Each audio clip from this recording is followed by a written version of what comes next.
Donald? Everyone? How long have you been waiting? About 40 minutes, that's nothing. I was going to be on time, but I was catching up on the new season of Kitchen Nightmares, and I realized I only had one episode left, so I figured what the hell, right? It's not like you aren't still gonna be here. Anyway, Donald, my name is Damon, and I'll be taking over for Alex, who was recalled to Moscow. I want to start by... Damon is my real name, in the sense that it is my legal name.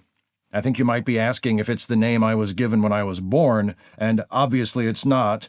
The name my parents gave me is Dmitri, but a name like that would attract unwanted suspicion given my job, so it was changed when I came to this country.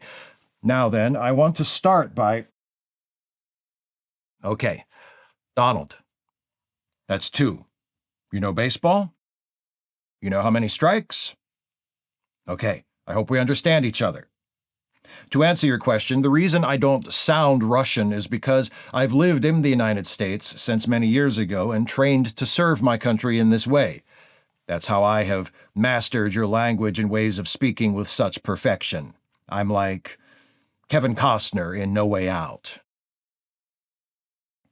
You haven't watched that one? Well, now you know the twist. So you can talk about it with people and pretend you have watched it, like you do with Citizen Kane.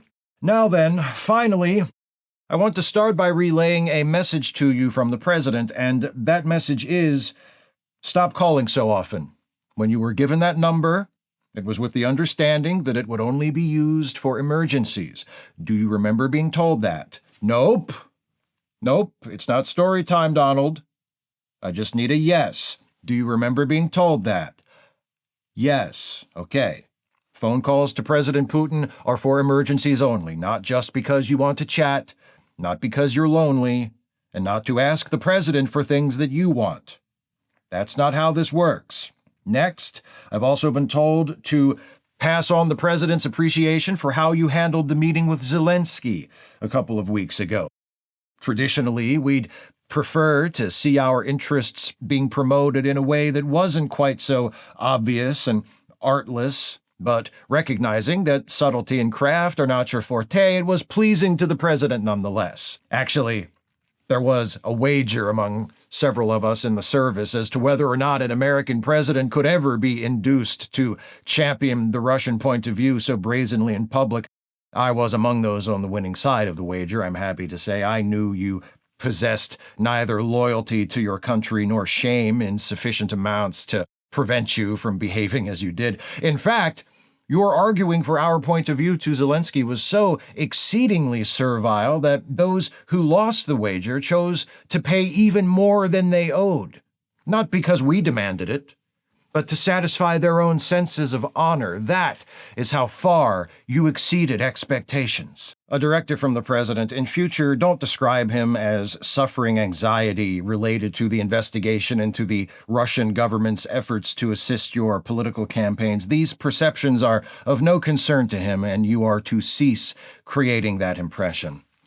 Now, staying with the subject of the Ukraine, the president wishes me to pass along additional directives. When next you or your negotiators meet with Zelensky or his people, you are to push the Ukrainian delegation to cede to Russia certain territories. I've been given a visual aid to assist in your understanding. This is a map of the territory the president would like to acquire in these peace negotiations, all of this in yellow. Furthermore, this mineral rights deal you are seeking with Zelensky will be null and void once Russia annexes the territory. You will be okay with this. Finally, regarding a more general matter, it has been determined that if you are to represent the interests of the president and the Russian Federation in such an overt manner as you recently have been, you will need to adopt an appearance more accordant with Russian culture and tradition. It has been decided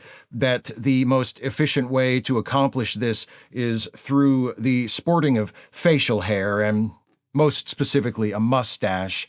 I have prepared illustrations of possible looks using your amusing official portrait. All of these have been approved by the president, but ultimately only one will be selected. This one is thought to be reminiscent of Molotov, one of Stalin's most loyal allies. For this reason, the president favors it, though there is still doubt as to your worthiness. This one resembles Mr. Monopoly, the advertising mascot, who is a cartoon caricature of a wealthy person much like yourself. This one is giving Brana's Poirot. This one we call the Nietzsche. You could not pull this off, in my opinion. I hope the president chooses this one. Well, that concludes our meeting. I will make contact to schedule our next appointment. Until then... No, you may not text message the president at the phone number you were given either. It's only for calls and only for emergencies. Also, I did not ask if you had questions. You spoke out of turn again, which is your strike 3, Donald. And as punishment, Russia will now be annexing this territory as well. This is Alaska.